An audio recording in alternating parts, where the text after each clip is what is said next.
Well, I think I hear jars of clay playing somewhere in the background, so I want to say thanks for hanging out with us tonight.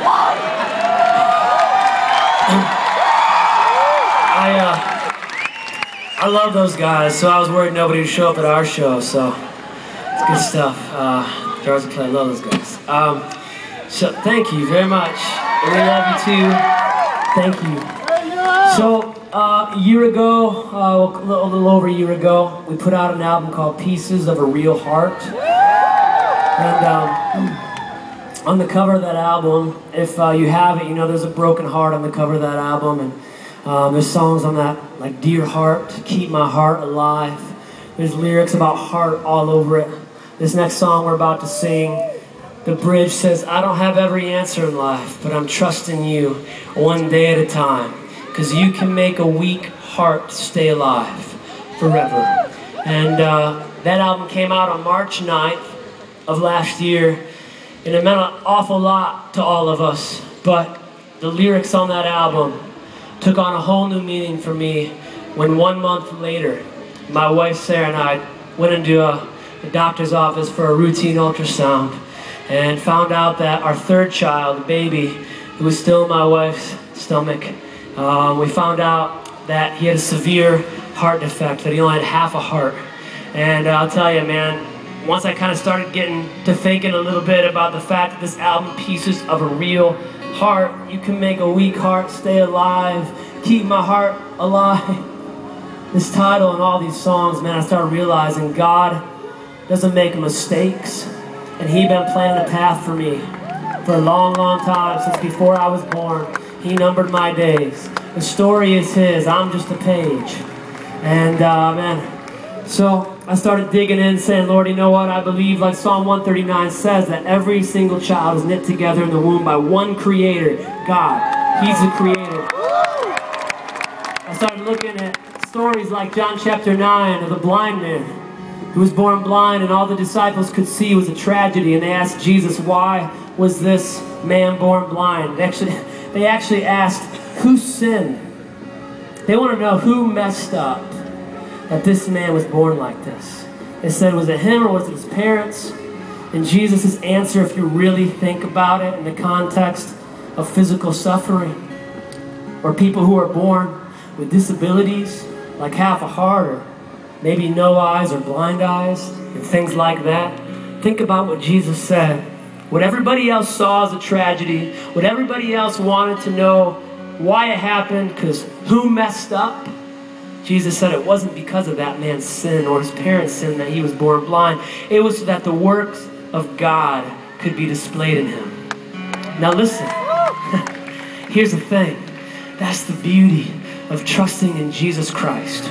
Because in the midst of what looks like the darkest circumstances, for a man who was born blind and probably asked, why was I born blind? Why am I a beggar? He didn't know. He didn't know that he was the metaphor for the story of every single one of our lives. Why was I born blind? Why was I born a beggar in here? Guess what? So that the darkness of my circumstances could be illuminated by the glorious and beautiful light of Jesus Christ. That's it. He allows us to feel pain sometimes and walk through darkness in this life so we can understand just how glorious His love and mercy and healing really is. Sometimes we gotta walk through it, and I was trusting because I have faith in Him. I knew that no matter what we walked through, no matter what my son walked through, the works of God would be displayed in our lives. And man, that was the promise that we clung on to. We also prayed that God would heal his heart, because I do believe, just like God healed that blind man, I know He can heal my son's heart. I know it. I believe it. He's a God of miracles as well. But He chooses sometimes not to. Sometimes He chooses to heal. And my son was born on September 9th of last year with his broken little heart. And man, we just believe that, that's okay. If that's the way God wanted him to be, that's the way He is. And we're going to love Him every single second that we have Him. And he went into his first open heart surgery only 3 days after he was born. And then we had to wait, and the surgery went great. And then 6 months later, we took him back in for another surgery. Over the past year of my life, my wife and I have spent over 3 months in a children's hospital with our son. seeing things we don't really want to see, but also just being awakened to the glory of God, even in the hardest circumstances of life. And the amazing thing is this, is that in a situation where a few times we thought we were going to lose our son, we watched him pretty much, he was gone one night on a table, and I'll tell you, man, God used those moments in our lives to really do some things inside of our hearts to help us realize where our real treasure is. You know, when you see your son dying, it doesn't matter what kind of car you drive or what kind of house you live in or how much money you have in the bank. You see that the only true treasure that lasts forever, the greatest treasure of all eternity in this life and the life to come and the life before, and it's Jesus. That's it. That's it. And so he's used that for us to just see him, to see him more clearly.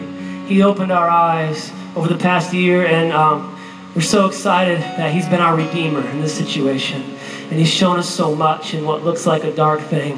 He's illuminated our lives, and guess what? So this is the awesome part, is that 2 days ago, well, wait, no, yesterday, we celebrated our son's first birthday.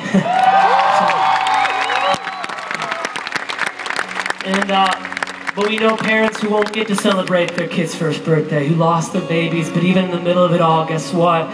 In sickness, in health, in life, or in death, I know this, that this life will come and go, but man, there's an eternity with him. That's my hope, and I can echo the words of Paul.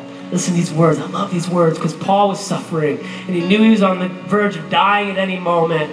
He suffered so much, but he still said this: "So we do not lose heart, though our outer nature is wasting away. Our inner nature is being renewed day by day. For this light momentary affliction is preparing for us an eternal weight of glory beyond all comparison." That's our hope, believer. And get this, in Jesus, in the middle of our circumstances, like Paul, I'm still a dreamer. I'm still a believer because I have Jesus. And he is the answer. He's the Redeemer. That's what this song is about. It's called The Redeemer.